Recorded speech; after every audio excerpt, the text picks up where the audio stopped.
The alarm clock buzzed at 4:45 a.m., just like it did every single day. David rolled out of his small bed and looked over at his daughter Lily, who was still sleeping peacefully in the bed next to his. Her breathing was steady and calm, which always made him smile. Some mornings weren't so easy. David was 34 years old, and for the past 3 years his life had followed the same routine. Wake up before sunrise, get ready quietly so he wouldn't wake up Lily, and head to work while the city was still dark and empty. He worked as a cleaner at one of the biggest office buildings downtown. The pay wasn't great, but it was steady. And right now, steady was everything.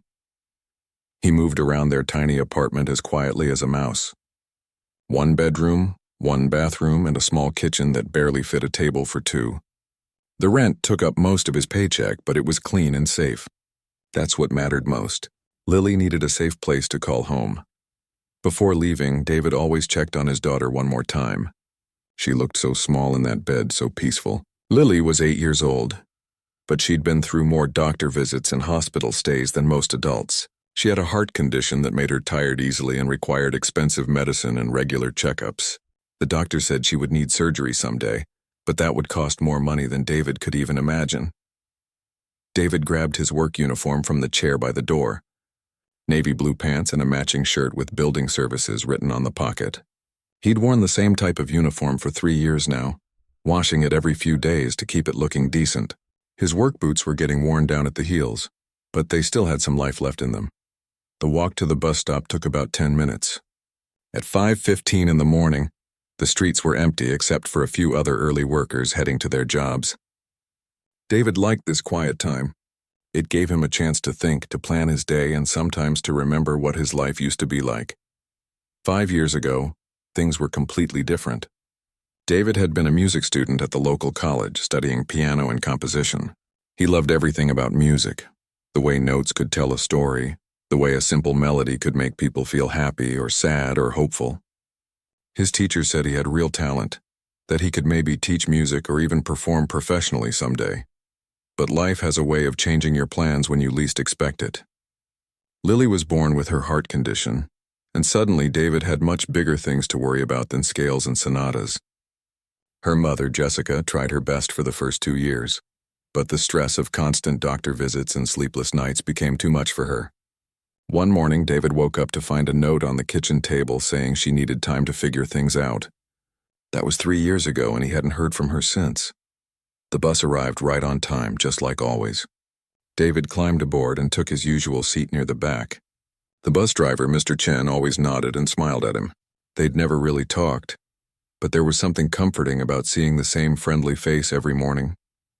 As the bus rumbled through the empty streets, David watched the city wake up slowly. Streetlights began to flicker off as the sky turned from black to dark blue. A few coffee shops were starting to turn their lights on, getting ready for the morning rush of customers who would want their coffee before heading to offices and meetings. David's destination was the Meridian Financial Tower, a 40-story glass and steel building right in the heart of the business district. From the outside, it looked impressive and important. Inside, it was even more impressive. The lobby had marble floors that reflected the light from enormous crystal chandeliers. There were expensive paintings on the walls and fresh flowers that someone replaced every few days. David's job was to keep all of this looking perfect. He cleaned the lobby, the hallways, the offices, and the meeting rooms. He emptied trash cans, vacuumed carpets, and made sure every surface sparkled. It wasn't glamorous work, but he took pride in doing it well. The building manager, Mrs. Rodriguez, had told him several times that he was one of the most reliable workers she'd ever had. The security guard at the front desk waved as David walked in with his cleaning supplies. "Morning, Dave. How's the little one doing?" "She's good, thanks for asking, Tony. Had a good night's sleep, which is always a blessing." Tony nodded. He had grandchildren of his own, so he understood how precious peaceful nights could be when you had a sick child at home. David took the service elevator up to the executive floors. These were the floors where the important meetings happened, where decisions were made that affected thousands of people. The offices up here were bigger than David's entire apartment, with windows that looked out over the whole city. One of his favorite rooms to clean was the main conference room on the 38th floor. It was huge, with a long wooden table that could seat 20 people and a wall of windows that showed an amazing view of the city skyline. But what really caught David's attention every single day was the grand piano in the corner. It was a beautiful black Steinway, polished to perfection and positioned where the morning sunlight would hit it just right. David had asked Mrs. Rodriguez about it once, and she'd told him that the company's founder had been a music lover. The piano was supposed to create a cultured atmosphere for important meetings, though she'd never actually seen anyone play it. Every morning, David would dust the piano carefully, running his cloth over the smooth surface and polishing the bench until it gleamed. Sometimes, when he was sure no one else was around, he would lift the cover and look at the keys. They were perfect, bright white and deep black, waiting for someone to bring them to life. Once, about a year ago, David had been alone in the conference room and couldn't resist pressing just one key. The sound that came out was pure and clear and beautiful. It filled the room and seemed to hang in the air for a moment before fading away. That single note reminded him of everything he used to love about music, everything he'd given up to take care of Lily. David quickly closed the piano cover and went back to his cleaning. He couldn't afford to lose this job by messing around with expensive equipment that wasn't his to touch. But sometimes, late at night when he was lying in bed listening to Lily breathe, he would remember that one perfect note and wonder what it would feel like to play a real song again. The morning routine continued just like always. Clean the offices, empty the trash, vacuum the carpets. By 7 a.m., the building would start filling up with workers in expensive suits carrying briefcases and coffee cups. They would walk past David as if he were invisible, which was fine with him. He wasn't looking for attention or recognition. He just wanted to do his job well and get home to Lily. At 3 p.m., David's shift would end, and he'd take the bus back across town to pick up Lily from the after-school program. She would run to him with a huge smile, full of stories about her day, her friends, and whatever new things she'd learned. Those moments made everything worth it. The early mornings, the tired feet, the dreams he'd set aside. Tonight would be like every other night. They'd eat dinner together. Lily would tell him about school, and maybe they'd watch a movie before her bedtime. And if she asked him to sing to her like she sometimes did, David would hum quietly until she fell asleep, keeping the music alive in the only way he knew how. 3 months had passed since David started his job at Meridian Financial Tower, and his routine had become as predictable as clockwork. Every morning, the same bus ride, the same friendly nod from Tony, the security guard, and the same careful cleaning of that beautiful piano in the conference room. But this Friday was different. This Friday would change everything. The company was celebrating their best quarterly results in 5 years. David could hear the excitement in people's voices as they walked through the hallways, talking about bonuses and promotions. The executive floor buzzed with energy all day long, with people rushing back and forth between meetings and phone calls. David tried to stay out of everyone's way as he worked. He'd learned that on busy days like this, it was better to be invisible, clean quietly, work efficiently, and let the important people focus on their important business. But as the day went on, he noticed that several of the executives were staying much later than usual. By 6 p.m., when David was finishing up his final tasks, he could hear laughter and conversation coming from the main conference room. Someone had ordered food, and it sounded like they were having some kind of celebration. David figured he'd come back to clean that room later after everyone had gone home. But as he was packing up his supplies, he heard his name being called. "Hey, cleaning guy. David, right?" David turned around to see a group of 5 young executives standing in the doorway of the conference room. He recognized most of them from seeing them around the building, but he'd never actually spoken to any of them. The one who had called his name was Blake Henderson, the nephew of one of the vice presidents. Blake was probably in his late 20s, always wearing expensive suits and carrying himself like someone who'd never had to worry about money. "Yes, sir, that's me," David replied politely. He'd learned long ago that it was always better to be respectful, even when people didn't necessarily deserve it. Blake walked closer, and David could smell alcohol on his breath. The others followed behind him, all of them looking amused about something. David felt a familiar knot forming in his stomach. He'd been in situations like this before, and they rarely ended well. "We were just talking," Blake said with a grin that didn't quite reach his eyes. "And someone mentioned that you're always hanging around that piano in there. Always dusting it so carefully like it's some kind of treasure." David nodded but didn't say anything. He wasn't sure where this conversation was heading, but his instincts told him to be careful. So we got curious. Blake continued. Do you actually play piano, or do you just like cleaning it? One of the other executives, a woman named Jennifer, giggled. Blake thinks everyone has secret talents they're hiding.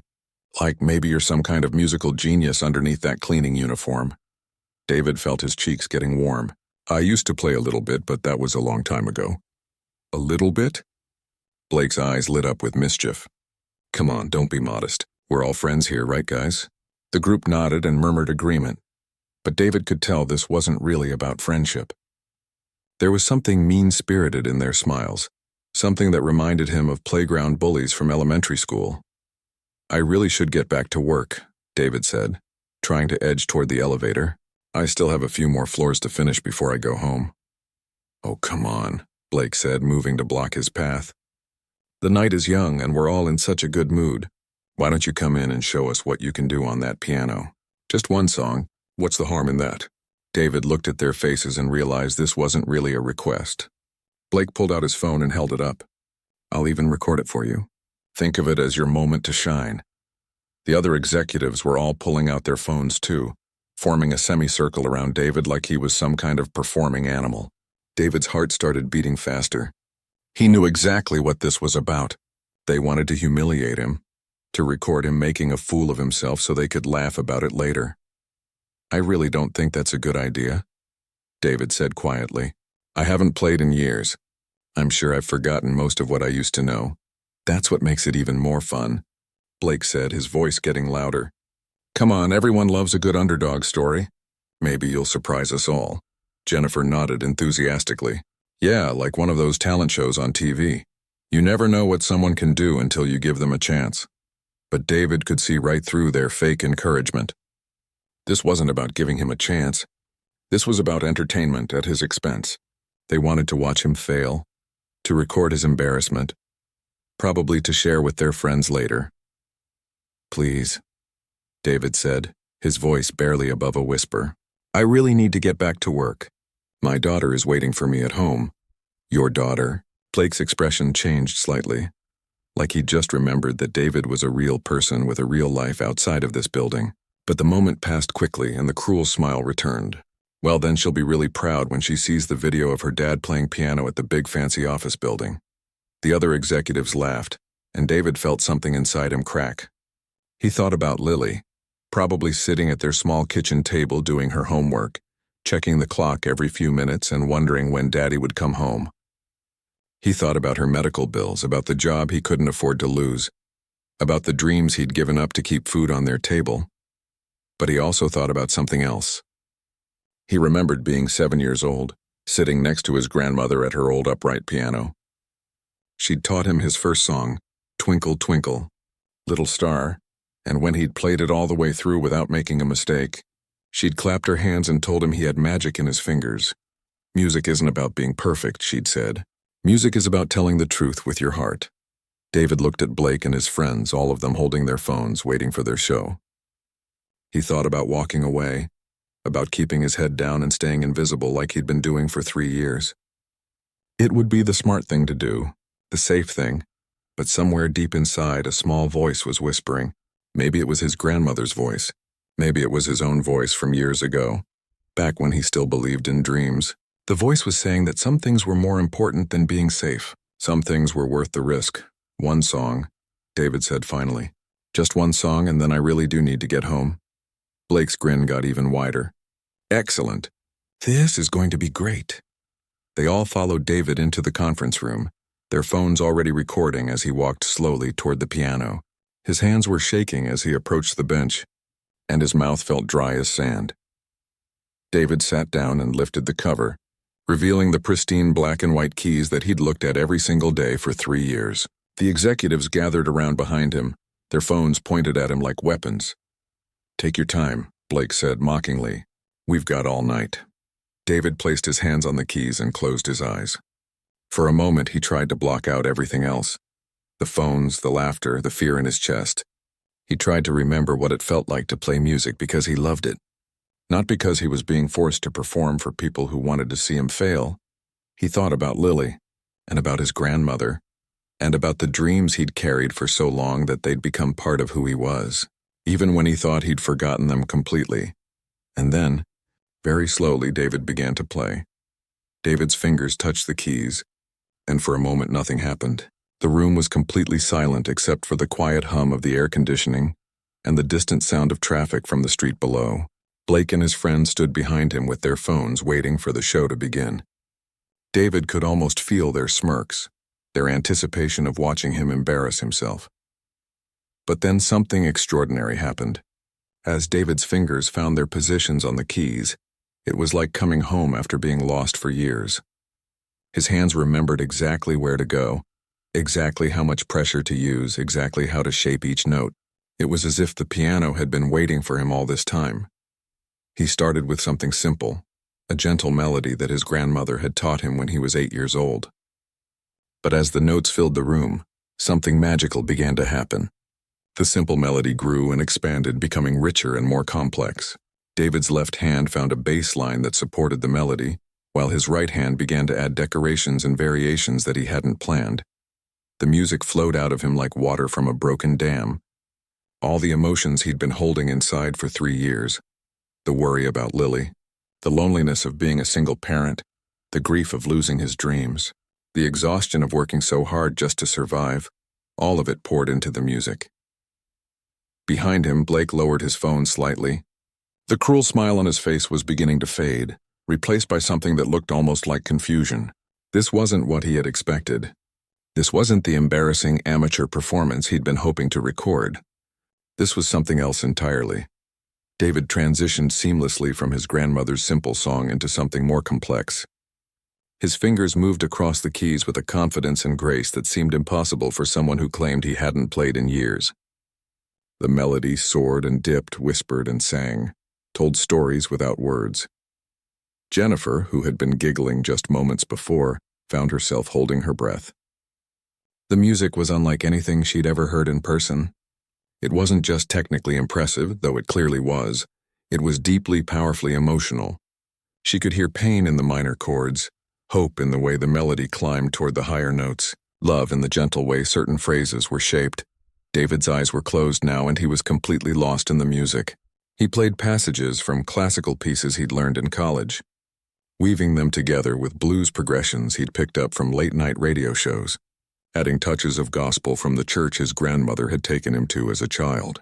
The different styles shouldn't have worked together, but in David's hands, they created something beautiful and unique. One of the other executives, a man named Robert who had been holding his phone up to record, slowly lowered his arm. He'd come here expecting to laugh at someone, but instead he found himself deeply moved by what he was hearing. The music seemed to tell the story of a life lived with dignity despite hardship, of dreams that had been set aside but never truly forgotten. As David played, the conference room was transformed. The expensive furniture and corporate artwork faded into the background. The floor-to-ceiling windows showing the glittering city lights became a backdrop for something much more important. This room, which had been designed to impress clients and intimidate competitors, had suddenly become a place where something real and honest was happening. The melody David was playing began to slow down, becoming softer and more intimate. His fingers found a series of chords that spoke of quiet moments, a father checking on his sleeping daughter, a man sitting alone at a kitchen table after a long day at work, the gentle sound of humming in a small apartment where two people took care of each other as best they could. Blake was no longer smiling at all. He was staring at David with an expression of shock and something that might have been shame. This wasn't the show he had planned. He had wanted to see someone fail, to capture a moment of embarrassment that he could share with his friends. Instead, he was witnessing something beautiful and powerful, something that made him feel small and mean. But David wasn't playing for Blake or any of the executives. He was playing for Lily, who had asked him just last week why he never sang anymore. He was playing for his grandmother, who had told him that music was a gift that should be shared with the world. He was playing for everyone who had ever had to choose between their dreams and their responsibilities, who had ever wondered if the sacrifices they made were worth it. The music began to build again, growing stronger and more confident. David's left hand found a rhythm that pulsed like a heartbeat, while his right hand explored melodies that seemed to reach toward something beyond the walls of the conference room. There was triumph in this music, but not the kind that came from defeating others. This was the triumph of surviving, of continuing to love and hope and create even when life tried to crush those things out of you. As the song reached its peak, David opened his eyes for just a moment. He saw his reflection in the dark windows, a man in a cleaning uniform sitting at a piano that cost more than he made in a year. But he also saw something else. He saw the musician he had always been, the artist who had never really died despite years of silence. The melody began to wind down, becoming gentler and more peaceful. David's fingers moved more slowly now, savoring each note, making each chord last as long as possible. He didn't want this moment to end. For the first time in 3 years, he felt completely like himself again. The executives stood frozen behind him, their phones forgotten in their hands. None of them were recording anymore. They were too stunned by what they were hearing to remember why they had come here in the first place. The cruelty they had planned seemed impossible now, erased by the beauty of what David was creating. As the final notes hung in the air, David kept his hands on the keys for a moment longer, his eyes closed, his heart racing. The silence that followed was different from the silence that had come before. This wasn't the silence of anticipation or mockery. This was the silence of awe. Slowly, David lifted his hands from the keys and turned around on the bench. The executives were staring at him with expressions he couldn't quite read. Blake's phone hung uselessly at his side, the recording long forgotten. Blake started to say something, then stopped. For the first time in his privileged life, he was truly at a loss for words. David stood up from the piano bench and carefully closed the keyboard cover, just like he did every morning when he cleaned the room. His hands were steady now, the shaking completely gone. "I should really get home now," he said quietly. "My daughter will be wondering where I am." But as he turned to leave, he heard something that made him pause. It was the sound of clapping, slow, deliberate applause coming from the doorway of the conference room. David turned to see who was clapping, and his heart nearly stopped. Standing in the doorway was Catherine Morrison, the CEO and founder of Meridian Financial. She was 70 years old with silver hair and sharp eyes that seemed to see everything. She was also one of the most powerful people in the entire city. Catherine stepped into the room, still clapping, her eyes never leaving David's face. Behind her stood Tony, the security guard, who had apparently brought her upstairs after hearing the music echoing through the building. "That," Catherine said in a voice that was both gentle and commanding, "was absolutely extraordinary." David felt like his heart might stop beating.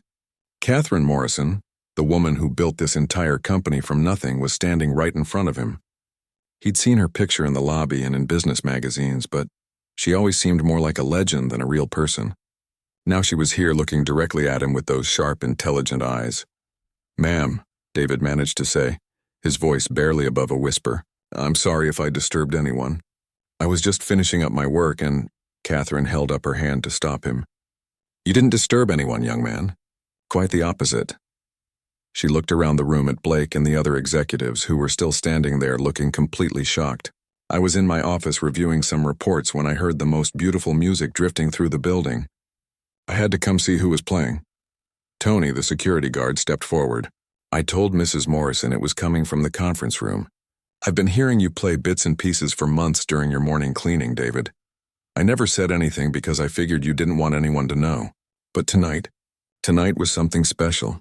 David's eyes widened. He'd had no idea that anyone had been listening to those quiet moments when he'd touched a few keys while cleaning. The thought that Tony had been keeping his secret all this time made his throat feel tight with emotion. Catherine walked closer to the piano, running her hand along its polished surface. "This piano belonged to my late husband. He was a wonderful musician, played professionally before he went into business with me. When he died 5 years ago, I had it moved here because I couldn't bear to have it sitting silent in our empty house." She turned back to David, and he could see something soft and sad in her expression. "But I've never heard anyone play it the way you just did. What you created just now. It was like hearing Robert's spirit come alive again."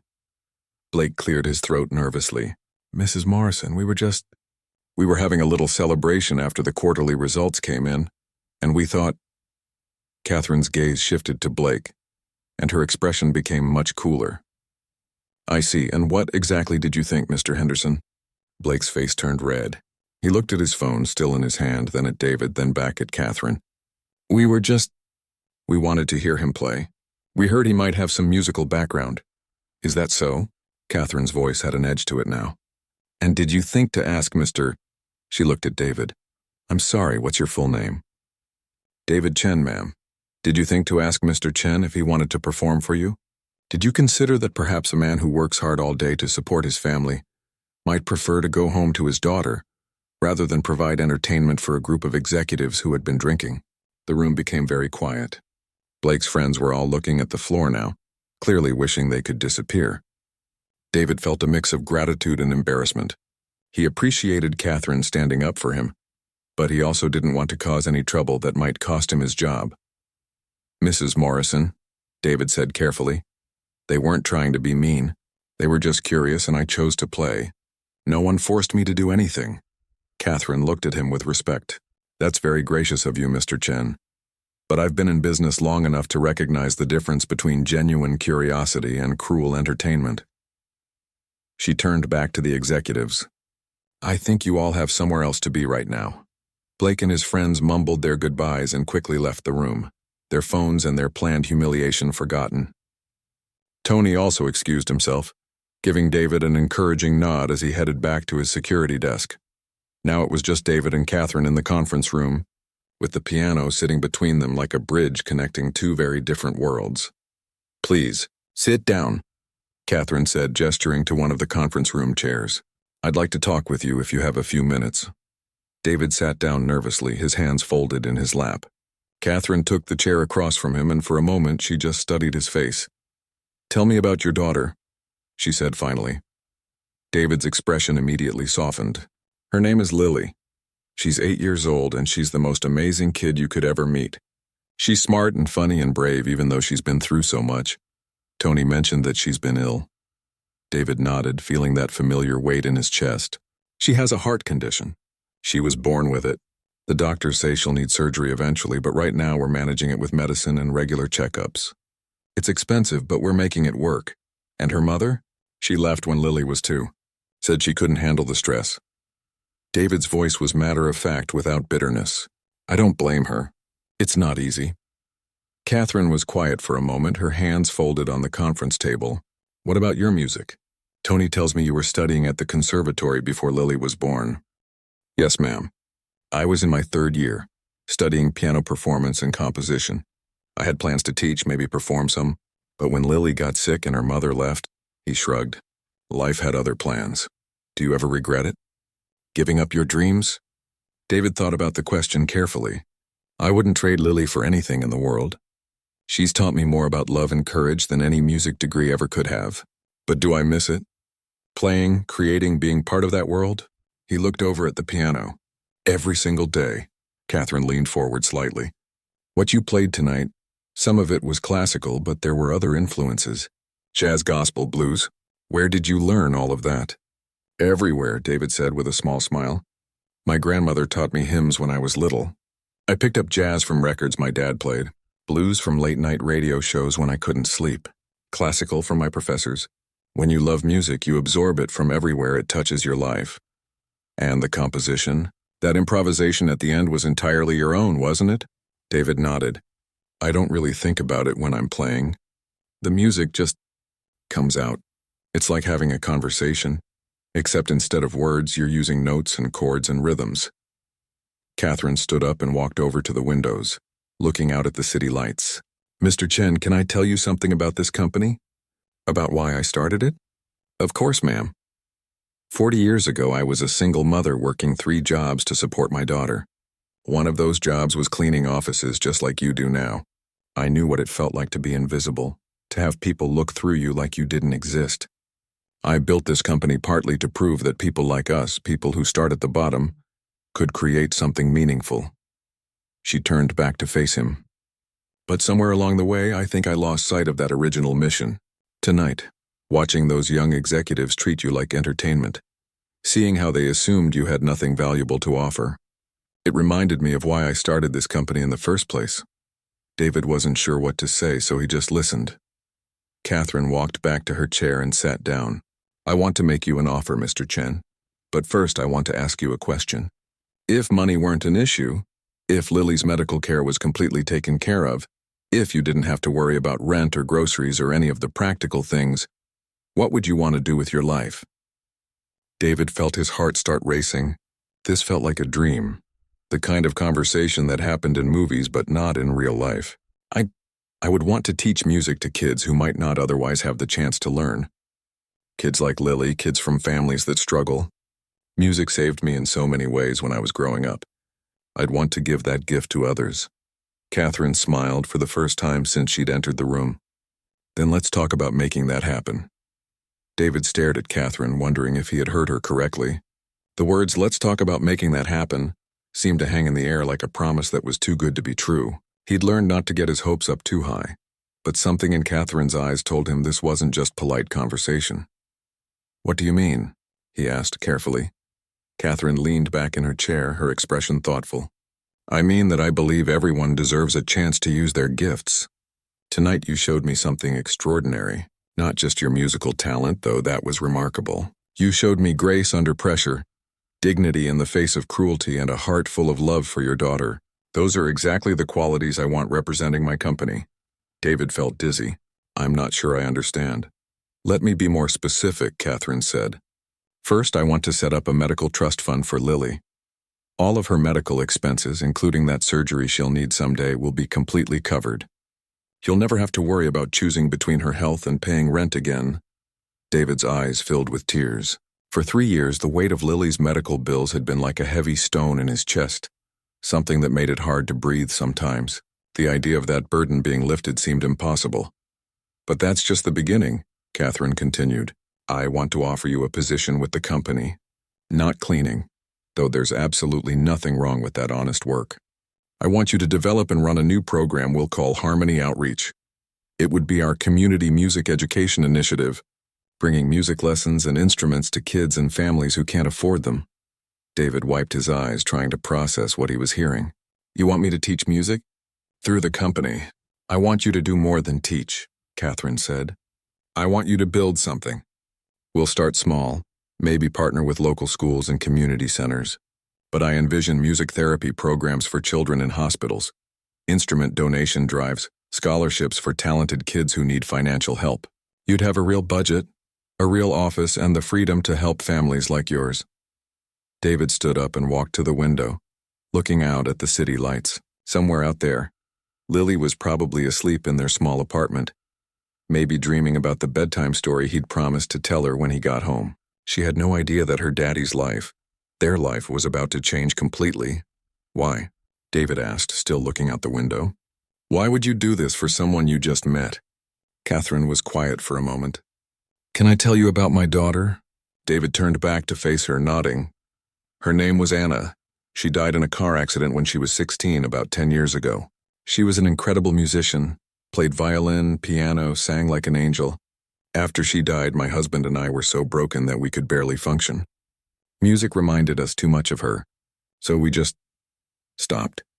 We sold her instruments, avoided concerts, even changed radio stations if classical music came on." Catherine's voice was steady, but David could see the pain in her eyes. "When Robert died 5 years ago, I realized we'd made a terrible mistake.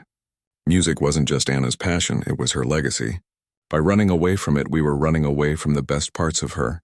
She gestured toward the piano. "That's why I brought Robert's piano here. I thought maybe someday I'd be ready to hear music again, but until tonight it just sat there silent. Then you played, and for the first time in years, I didn't hear sadness in the music. I heard hope."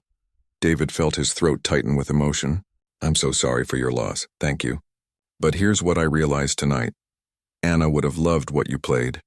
She would have been so excited to meet someone who could take all different kinds of music and weave them together into something beautiful and new. She would have wanted me to help you, especially knowing about Lily." Catherine stood up and walked over to the piano, pressing one key gently. The single note rang out clear and pure in the quiet room. "So yes," she continued, "I'm offering you this opportunity because you're talented and hardworking and deserve a chance.